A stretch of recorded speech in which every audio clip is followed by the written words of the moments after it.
അസ്സലാമു വറഹ്മത്തുള്ളാഹി വബറകാതുഹു. നിത്യജീവിതത്തിൽ നമുക്ക് ഉപകരിക്കുന്ന ഒരുപാട് അമലുകളാണ് ഞാനിന്ന് ഈ വീഡിയോയിൽ നിങ്ങളുമായി ഷെയർ ചെയ്യുന്നത്. ഒരു മനുഷ്യൻ ജീവിക്കുന്ന അവൻ്റെ ചുറ്റുപാടിൽ, അവൻ്റെ ആ ജീവിത സാഹചര്യത്തിൽ ഒരുപാട് ആളുകളുമായി അവൻ ഇടപഴകാറുണ്ട്. ഇതിൽ ആരാണ് അവൻ്റെ യഥാർത്ഥ സുഹൃത്തുക്കളെന്നും അതുപോലെ തന്നെ അവൻ്റെ യഥാർത്ഥ ശത്രുക്കൾ ആരാണ് എന്നും മനസ്സിലാക്കാൻ സാധിക്കാത്ത ഒരു സമയത്താണ് നമ്മൾ ജീവിച്ചു കൊണ്ടിരിക്കുന്നത്. പലപ്പോഴും നമ്മോടൊപ്പം ഏറ്റവും കൂടുതൽ നമ്മുടെ പല കാര്യങ്ങളിലും ഇടപഴകുന്ന ആളുകൾ, നമ്മോടൊപ്പം സന്തോഷങ്ങളും പങ്കിടുന്ന ആളുകൾ, അവരെല്ലാം അവരുടെ ഉള്ളുകൊണ്ട് ചിരിക്കുന്നവരും അതുപോലെ തന്നെ നമ്മുടെ പരാജയങ്ങളിൽ സന്തോഷിക്കുന്നവരും ആയിരിക്കും. നമ്മൾ ഓരോ വിഷയങ്ങളിലേക്ക് ഇറങ്ങുമ്പോൾ, അതല്ലെങ്കിൽ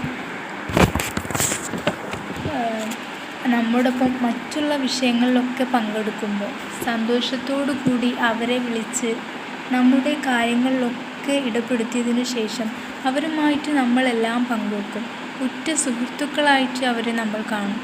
അതൊരു പക്ഷേ കൂട്ടുകാരിൽ നിന്നാവാം, അല്ലെങ്കിൽ കുടുംബക്കാരിൽ നിന്നാവാം, നമ്മോടൊപ്പം ചെറുപ്പത്തിൽ നമ്മുടെ കൂടെ പഠിച്ച കൂട്ടുകാരിൽ നിന്നാവാം.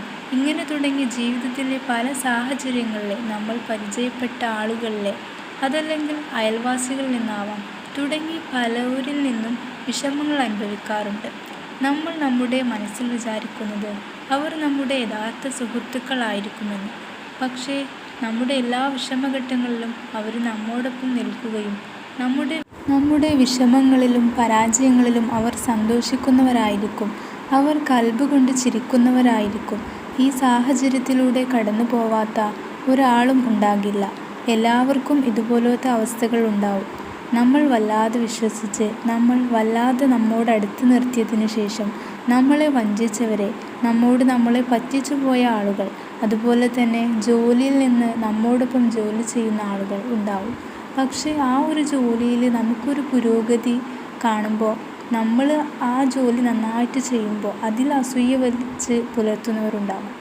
അതുപോലെ തന്നെ കുടുംബപരമായി സ്വത്ത് ഓഹരി ചെയ്യുന്ന സമയത്ത്, അതല്ലെങ്കിൽ കുടുംബങ്ങളിൽ നിന്ന് എന്തെങ്കിലും നമുക്ക് ലഭിക്കുമ്പോൾ, ഇങ്ങനെ വാപ്പായിൽ നിന്നോ വാപ്പായുടെ വാപ്പായിൽ നിന്നോ സമ്പത്തുകളൊക്കെ ലഭിക്കുമ്പോൾ അതിലേക്കൊരു ഇഷ്ടമില്ലായ്മ പ്രകടിപ്പിക്കുന്ന ഇങ്ങനത്തെ കുടുംബക്കാർ നമുക്കിടയിലുണ്ട്.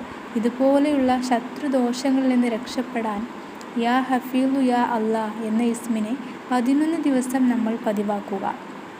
എല്ലാ ദിവസവും സുബ്ഹ് നിസ്കരിച്ച് കഴിഞ്ഞാൽ ഉടനെ ആദ്യം നമ്മൾ 7 ഫാത്തിഹ ഓതുക. അതിനുശേഷം യാ ഹഫീളു യാ അല്ലാഹ് എന്ന ഇസ്മിനെ 786 തവണ നമ്മൾ ചൊല്ലുക. 11 ദിവസം ഇങ്ങനെ തുടരെ ചെയ്യുക. നമ്മുടെ എതിരാളികൾ ആരാണോ അവർ ചെയ്യുന്ന ഒരു കാര്യവും നമ്മുടെ ജീവിതത്തിലേക്ക് ഏൽക്കുകയില്ല. അള്ളാഹുവിൻ്റെ സംരക്ഷണം നമുക്ക് എപ്പോഴും ഉണ്ടാകും.